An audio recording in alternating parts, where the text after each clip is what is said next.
देखिए, ऐसा है जैसे कि आप लोग भी जानते हैं, पूर्व में हर हिमाचल दिवस हो, स्वतंत्रता दिवस हो या दिवाली हो, प्रदेश के कर्मचारी को आस रहती थी कि सरकार डीए देती थी या जो भी हमारी देनदारी होती थी उसको कोई न कोई इसमें रूप में देती थी।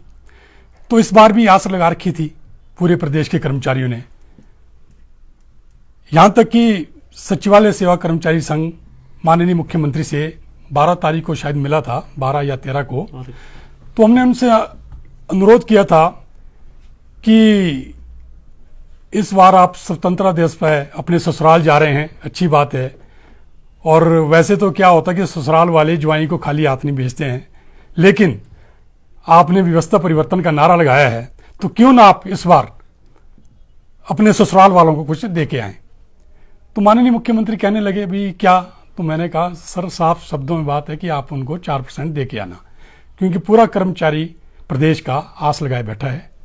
और ये जो 4% है, वैसे तो 12% हमारी ड्यू है, तो हम चाहते हैं कम से कम 4% दे दी जाए। वैसे ही बहुत आज के दौर में बहुत महंगाई हो चुकी है।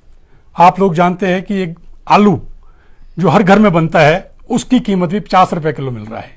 बच्चों की फीसें बढ़ गई है, दूसरे बहुत सारे खर्चे बढ़ गए, लेकिन महंगाई भत्ता हमारा 1 जनवरी 2023 से पेंड पड़ा है।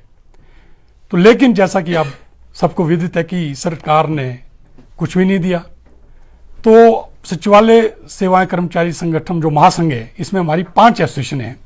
जैसे ऑफिसर एसोसिएशन की जो हमारी प्रेसिडेंट है गीता जी हैं, इनके जनरल सेक्रेटरी अपने ज्योति जी हैं। इसी तरह पीए प्राइवेट सेक्रेटरी के जो प्रेसिडेंट हैं तुलसी जी हैं, जनरल सेक्रेटरी बोधराम चंदेल जी हैं, और इसके बाद हमारे ड्राइवर एसोसिएशन के प्रेसिडेंट अमर जी और जनरल सेक्रेटरी सतीश जी हैं। इसी तरह क्लास 4 एसोसिएशन के प्रेसिडेंट हमारे यहाँ बैठे हैं, टेकराम जी बैठे हैं, जनरल सेक्रेटरी साहिल जी हैं। तो हम 5 एसोसिएशन का आज हमारे यहाँ पे मीटिंग है। और हम एक वैसे भी हमारी डीए और एरियर को छोड़ के हमारा जो आज मुद्दा है वो उसका नहीं है मेन, वो है जो सचिवालय की हमारी जो ज्वलंत मांगे हैं। यहाँ पे मैं आपके माध्यम से कह देना चाहता हूं कि जो सचिवालय है यहीं से पूरे प्रदेश का वो चलता है, शासन चलता है, पूरा प्रदेश सरकार यहीं से चलती है। लेकिन सचिवालय में ही क्लेरिकल की यानी कि क्लास 3 की 350 पोस्टें खाली हैं, लॉ अफसर की 18 पोस्टें खाली हैं, पीए प्राइवेट सेक्रेटरी की 70 पोस्टें खाली हैं, क्लास 4 की 250 पोस्टें खाली पड़ी हैं। जब यहां पे इन्होंने अपना पूरा स्टाफ नहीं भरा है। और मैं एक बात और बता देना चाहता हूं आपको, यहां पे कई इतनी हैवी ब्रांचेज हैं कि हमारा एक जो कर्मचारी है 3-3 सीटों का काम कर रहा है। तो पहली डिमांड तुम्हारी यही है सरकार से कि यहां पे पोस्टें भरी जाए। इसके लिए हमने इनको सुझाव दिया था। एक 962 पोस्ट कोड है, उसमें 82 लोग सचिवालय में आने थी, पूरी फॉर्मेलिटी पूरी हो चुकी है। लेकिन सचिवालय की जो हमारे यहाँ पे प्रिंसिपल सेक्रेटरी है, हम उनसे भी मिले, चीफ सेक्रेटरी से मिले, माननीय मुख्यमंत्री महोदय से मिले और माननीय उप मुख्यमंत्री महोदय से मिल चुके हैं कि जिस तर्ज पे आपने 817 कोड के जो 1800 जेओ को आप भर्ती दे रहे हैं, उसी तरह जो हमारे जो 82 पद जो 82 लोग यहाँ पे आने हैं उनको भी आप उसी कंडीशन पे, उसी एनोलॉजी पे उनकी भी आप यहाँ पे भर्ती करवा दो ताकि कुछ राहत मिले। दूसरा, हमने 150 पोस्टें मांगी थी कि 150 पोस्टें फर्स्ट फेज में भर दी जाए, लेकिन कैबिनेट ने वो भी 50 पोस्टें की। मतलब मैं ये भी कह देना चाहता हूं आपके माध्यम से, हम नहीं कहते हैं ठीक है सरकार जो कर रही है ओएसडी लगाए, जो चेयरमैन बढ़ाओ, वाइस चेयरमैन बढ़ाओ, सीपीएस बढ़ाओ, हमारे को उससे नहीं मतलब, हमारे को मतलब है अपने हक से। हमारा हक है समय पे मिल जाना चाहिए। आप देखते हैं इससे पहले भी यहां पे मंत्री बैठते थे, 11 मंत्री बैठते थे, है ना, लेकिन यहां पे 2 मंत्री के लिए अलग से नई बिल्डिंग, अभी माननीय मुख्यमंत्री ने उसका इनॉग्रेशन नहीं किया, उसकी एडिशनल अल्ट्रेशन करने के लिए एक मंत्री ने 40-40, 50 लाख एडिशनल अल्ट्रेशन हो रही है। क्या जरूरत थी? 2 मंत्री आपके वहां बैठ रहे हैं।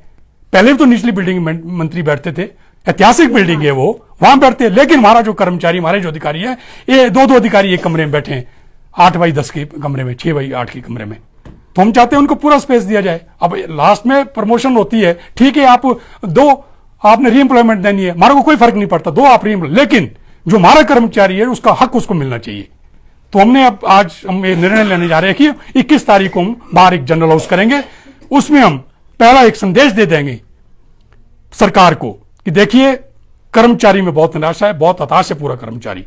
ये अलग बात है कि आज एनजीओ बोल नहीं रहा है, वैसे मुद्दे एनजीओ के होते थे, लेकिन एनजीओ आपस में बटा है। मैं आपके चैनल के माध्यम से कहना चाहता हूं उन लोगों को भी आप मत बंटो। ये तो सरकार का होता ही है पहला वो काम, डिवाइड एंड रूल, फूट डाल कर रखिए। उन लोगों को सोचना चाहिए जो कर्मचारी नेता बने कि वो एक मंच पे आए। मैं आपके चैनल के माध्यम से अनुरोध करना चाहिए, आप एक मंच पे आओ यार। पूरे प्रदेश के कर्मचारी 7 लाख कर्मचारी को आज डीए और उसका एरियर मिल रहा है, उसमें पेंशनर है, सब लोग जो है ना परेशान है। क्योंकि ये लोग अपने एक सोचता कि मुझे, मैं सरकार के खिलाफ ना बोलूं ताकि मुझे मान्यता मिले, दूसरा कर्मचारी नेता बोलता मैं ना बोलूं। एक सचिवालय कर्मचारी संगठन है जो पूरे प्रदेश के कर्मचारियों की मांग को आज उठा रहा है। लेकिन मैं अपने उन कर्मचारी नेताओं से भी कहना चाहूंगा वो एक मंच पे आए, उनको भी साथ लेके आए, एक बैठ के बात करें। अगर एक गुट का प्रेसिडेंट बनता तो दूसरे गुट का जनरल सेक्रेटरी बना दी जाए, क्योंकि ये मांगे तो उनकी होती है। हमें तो अपनी मांगों से हमारे को फुर्सत नहीं होती, सचिवालय के खुद के इतने सारे यहां पे मुद्दे होते हैं, लेकिन हमारे को ये सारी मांगे भी उठानी पड़ रही है।